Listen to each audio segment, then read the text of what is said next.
Mrs Masuma করেছি Masuma kitchen with village food থেকে। আমি একটা ছোটোখাটো শর্ট একটু রান্না নিয়ে এসেছি। আমার ওকে মাংস রান্না করে দেখা যাচ্ছে।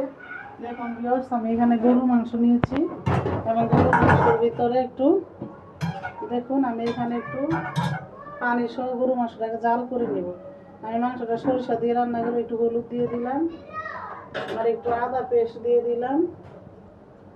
আর এই যে এখানে আমি পেঁয়াজ, কাঁচামরিচ একটা, টমেটো, লবণ আর এখানে যত মশলা আছে হলুদ, মরিচ, গোলমরিচ পাউডার, তারপরে গরম মশলা, মাংসের মশলা, আস্ত মশলা, এটার ভিতরে আস্ত মশলা জিরা আছে, তারপরে এখানে আপনার সব ধরনের মশলা আছে, ধনিয়া গুঁড়া, রাঁধুনি, সব কিছু, তেল আছে, সব কিছু এখানে আছে। গরম মশলা সব দিয়ে আমি রান্না করবো, একটু লবণ দিয়ে আমি এটাকে সিদ্ধ করে নেবো। সিদ্ধ মাংস 20 মিনিট সিদ্ধ করবো। আমি সিদ্ধ করে তারপর সরিষাটা বাটা দিয়ে মাংসটাকে রান্না করে ওই গ্যাসটা আমি অন করে দিলাম। এবার এখানে আমি আদা পেস্ট, হলুদ গুঁড়ো একটু দিয়ে দিয়েছি, লবণ দিয়েছি, মাংসটা সিদ্ধ করে রেখে দিলাম। আমরা এখানে 20 মিনিট সিদ্ধ করবো বা 15 মিনিট। হ্যালো ভিউয়ার্স, দেখুন আমার মাংসটা জাল হয়ে গিয়েছে। এখন আমি মাংসটাকে জাল দিয়েছি, ঢেলে নেব।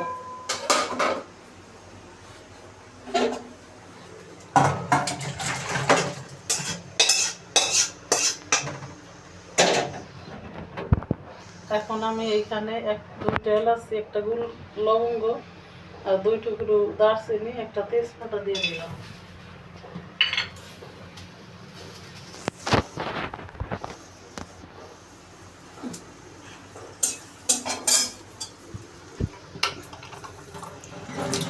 তেজপাতা একটু ফাটিয়ে দিলে এলাচিটা গেরাম আছে। এখন আমি এখানে হালকা একটু তেল দিয়ে দেবো। গরু মাংসের বেশি একটা তেল লাগে না, অনেক চর্বি থেকে যায়।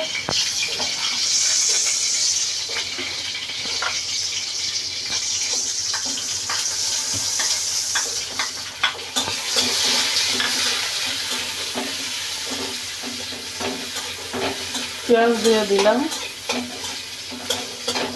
এখন আমি একটু গোটা জিরা দিয়ে দেবো।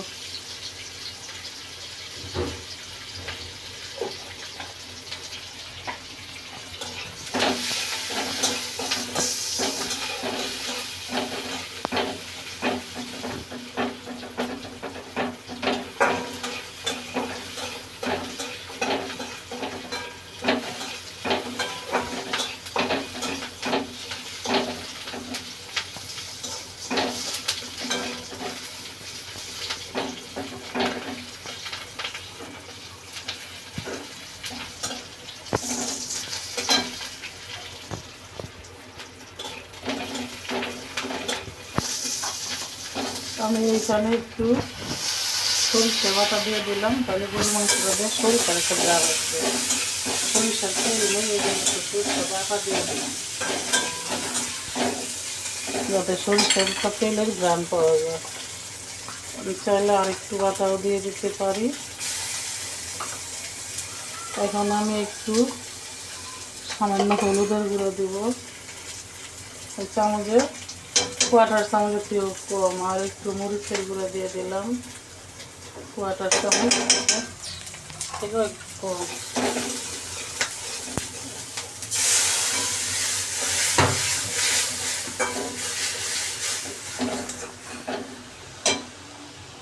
মশলাটা পুড়ে যাবে, এই জন্য আমি একটু পানি দিয়ে দিলাম। আপনারা চাইলে আস্তে রান্না করলে একটু আস্তে দিয়ে গ্যাসের প্রেশার কমিয়ে দিলে পানি ছাড়ে আপনি মশলাটার সাথে ভেজে নিতে পারতেন।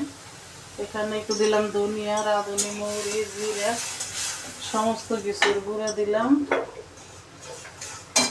এখানে আমি একটু দিব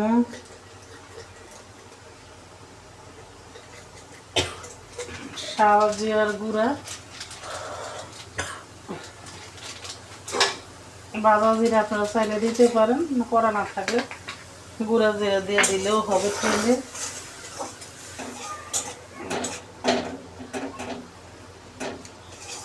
এখানে আমি 1 চিমটি গোলমরিচ ইউজ করব।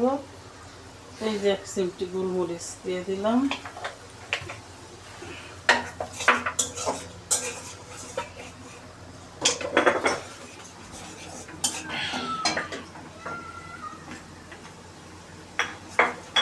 এখন আমি একটু গরম মশলা পাউডার ইউজ করব। এই যে আরও কোয়ার্টার চামচের থেকে একটু কম দিয়ে দিলাম। মাংসটা অল্প, 200 গ্রাম মাংস হবে, রান্না করলাম আমি, একজনই খাবে।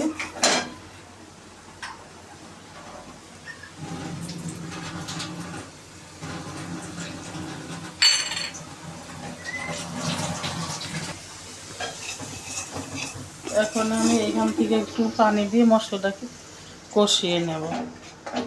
আমি একদিন তিল দিয়ে আপনাদের খাসির মাংস, গরুর মাংস রান্না করে দেখাবো।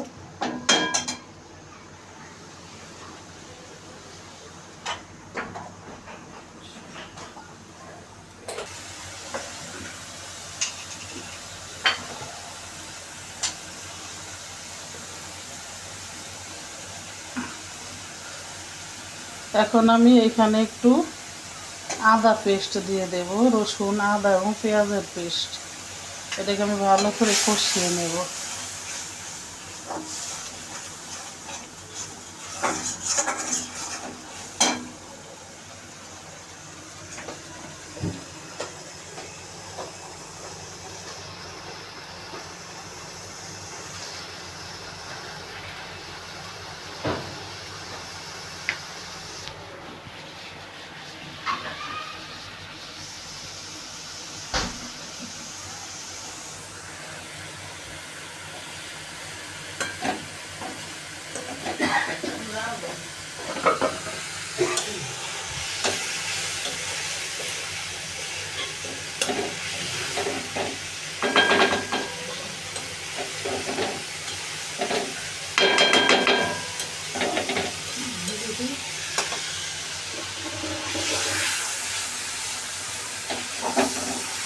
লবণটা নিয়ে আসো, লবণ দিয়ে দেবো, আমি নিয়ে আসি।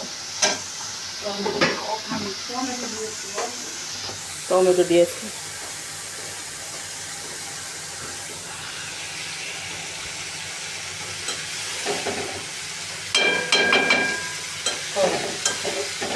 এবার এখানে আমি সামান্য একটু লবণ দিব, তারপরে লাগলে দিব, না লাগলে না দেবো।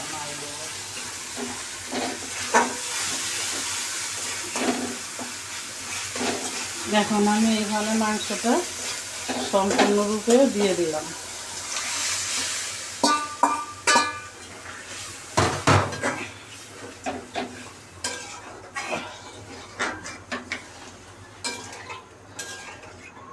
এখন মাংসটা হতে থাকবে। আমি এখন ঢাকা দিয়ে দেব। পরিমাণ মতো হয়ে গেলে ঢাকা সিদ্ধ, মাংস সিদ্ধ হয়ে গেলে নামিয়ে নেব। এতে 10-15 মিনিট চা লাগে। দেখুন আমার মাংস তরকারিটা প্রায় হয়ে গিয়েছে, আর একটু হবে। এটা প্রায় সেম প্রেসারি কুকের মতো রান্না হয়। প্রেসারি কুকে হলুদ দেন, আমি একটু হলুদ দিয়েছি। প্রেসারি কুকটা রান্না করে শুধুমাত্র গরম মশলা দিয়ে, আর হলো এলাচি দেয়, দারচিনি দেয়, গোলমরিচ, এগুলো দিয়ে রান্না করে। একদম মশলা ছাড়া প্রেসারি কুকে রান্না করে, সেটা মানুষের খাওয়ারও উপযুক্ত। হয়ে গেল আমার প্রেসারি না, সরষে গরুর মাংস। এবার আমি আপনাদেরকে এই বলটাতে বেড়ে দেখাবো। দেখুন ভিউয়ার্স, যদি আপনাদের ভালো লেগে থাকে তাহলে আমাকে ইউটিউবে গেলে সাবস্ক্রাইব করুন এবং পাশের বেল আইকনটিতে টিপুন। আর ফেসবুক থেকে হইলে লাইক দেন, কমেন্টস করুন, শেয়ার করুন।